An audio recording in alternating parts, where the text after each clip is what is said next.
Thank you, Margaret.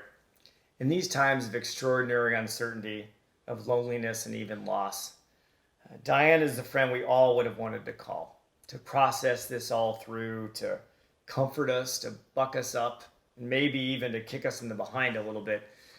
But when Margaret called and asked me to speak about Diane's professional life at this service, I was honored and, of course, humbled. But I was also struck with a tremendous sense of responsibility to put into words what work Diane meant to all of us, both to me professionally, but most importantly, to the hundreds of other people she touched and shaped and course corrected and cheered on. It seemed almost impossible to give her impact justice in mere words, but I'm going to do my best this afternoon.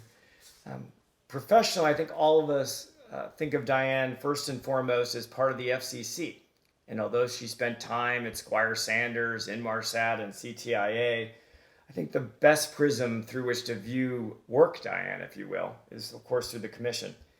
She began there in 1987, and she built an FCC career that spanned the Common Carrier Bureau, the International Bureau, and the Office of Many Commissioners.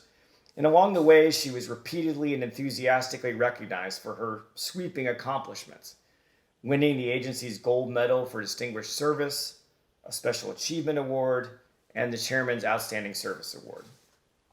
I suspect my own experiences will echo many of yours. As a new FCCer in 1999, I was lucky enough to get to know Diane as Chief of Staff of the Wireless Bureau. And to be honest, I was pretty awed and intimidated by her at first. I had never worked outside of a law firm as a lawyer, and I certainly didn't know anything about wireless. And I arrived into a minority commissioner's office that was not particularly known for working well with the Wireless Communications Bureau. But quickly, Diane took me under her wing and taught me how to do my job in a way where I could disagree without being disagreeable and sometimes even influence a result. Countless hours were spent in her office hashing through ideas and going through edits and usually finding a way to yes. And she taught me so many lessons that I've carried with me throughout my career and used while I was Chief of Staff of the FCC. In particular, she had a few overwhelming or overarching assumptions that kept her both sane and incredibly successful. First and foremost, everyone is trying to do the right thing, and as soon as you start doubting motives, you're in real trouble. Second, facts and the law matter, so make sure you know both. Third, nothing is personal. Fourth, getting things done is almost always better than not getting something done. And fifth and finally, expect the best, both from yourself and from those around you. These operating assumptions for life made Diane a natural leader both in the building and outside. And so many FCC folks have told me what an amazing cheerleader and advocate she was, both for their career and for their policy goals.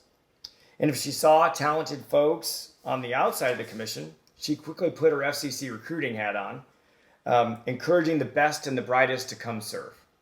And oftentimes bringing in underrepresented groups like women and members of the LGBT community to share in Diane's joyful journey in service of the public interest. And while she recruited and promoted the best, she was also extremely tough. Countless people have affectionately recalled Diane's style of management. One of my favorite stories being that when Diane went on vacation, she used to leave a list behind for her bosses of the things they were supposed to accomplish before she got back. She was also a terrific editor when we gave her a quality work product. Sometimes we didn't, and we got the edit back saying something like, "Huh?" ? That meant that something was so bad that even Diane Cornell couldn't fix it.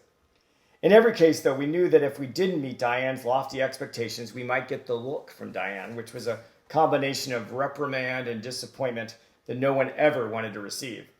But part of her genius as a leader was that no one wanted to disappoint her. And that was just as true whether you're a new staff assistant in the Wireless Communications Bureau or an FCC chairman. And although our accomplishments at the FCC were legion, high-profile efforts to unleash the wireless revolution, to reduce international calling rates, to work with global leaders, to promote connectivity and openness, there were also the tasks that Diane was given because no one else could possibly get them done, like eliminating dozens of outdated rules and regulations in a top-down agency review. Diane's credibility, her no-nonsense style, her deep sense of service and dedication to the public interest meant that all of us would follow her virtually wherever she led us. And we all knew that we would ultimately be thankful, not only for the journey, but also fulfilled at the ultimate destination. Her leadership, of course, was not limited to the FCC. It was both natural and right that she would be elected by her peers to serve as FCBA president in 2007. By that time, the bar was already pretty much a big Diane Cornell fan club. Her FCBA presidential tenure was full of many success stories, but the one that I think most captures Diane was her creation of the Excellence in Government Service Award.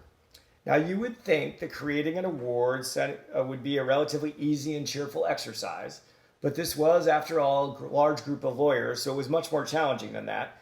Who would be eligible to receive the award? How many years did they have to work in the government? Who would decide who would get the award? Would there be backlash from the people who did not receive the award? How would we award it, etc.? But Diane patiently navigated her way through all of these challenges, expertly as always, and the award celebrating leaders who dedicated themselves to the public interest was born. And it was only perfect in every way that Diane herself received that award 10 years later in 2017. Diane's service to the bar certainly didn't end with her presidency. She was regularly chairing committees, advising new presidents, and mentoring young lawyers. And I was among the many who benefited from her generosity of spirit. When I became FCBA president, we launched the Pay It Forward initiative. And of course, anytime the bar needed a new leader, it was of course Diane that we turned to lead that effort. And in fact, I still have this poster commemorating our tenure as the Pay It Forward initiative. It hangs over my bed. No, it doesn't. But it's still a terrific poster, and it reminds me so often of Diane and the wonderful times we had getting good things done for all the members of the bar. I would be remiss if I did not also mention how important Diane was to me and to all of the LGBT community. At a time when being out was a really big step, and with corresponding professional risks for all of us, dozens of us could look to Diane as a role model and as a mentor. Her stature and comfort were a reassuring and guiding presence as we navigate our own journeys amid a national conversation and evolution about all of these issues. And while not every GATT event, that's a real thing, Gays Attracted to Tariffs and Trade, was necessarily my cup of tea, she did introduce me and others to what it meant to be an integrated whole self, an LGBT professional in Washington, D.C. And it made my life and many others much more happy and complete as a result. All of these work Diane contributions, of course, were built on the foundation of Diane and Margaret as a couple. I think I speak for all of us when I say nothing made us happier than watching the two of them together, whether it was in person or celebrating their many adventures around the world. Their romance and partnership were an inspiration, and we all are so thankful that Margaret tolerated and supported all of the Work Diane projects, and there were many, that gave so much of Diane to the rest of us. So a special thank you, Margaret, for giving so much of Diane to us. As I wrote these remarks, there were so many more memories. Holiday caroling at the house sitting for Diane and Margaret in constant fear of accidentally killing the fish in the pond next to the pool, visiting Cape May, book club discussions, and countless dinners full of rich conversation, perhaps some wine, and loving but firm advice from Diane about how I should manage my dating career. But while I won't recount all those stories now, even this list underscores the extraordinary range that Diane had as a person and as a friend to all of us. And whether it was at the FCC, the private sector, or in the bar, Diane changed so many lives for the better. And one of the reasons I'm so sad that we aren't able to all be together today is that I wanted to look out over this Carnegie Institute room at the faces of all the people who were recruited by Diane, hired, coached, prodded, mentored, and shaped by her thoughtful guidance. And I was going to ask each of you to stand up and look around this room, because all of the people standing are a far more compelling testament to Diane than any words that could ever be uttered from any podium anywhere in the world. And one thing about Diane was that she was always there when you needed her, when you wanted her to be there, to share in a celebration or to work through a problem.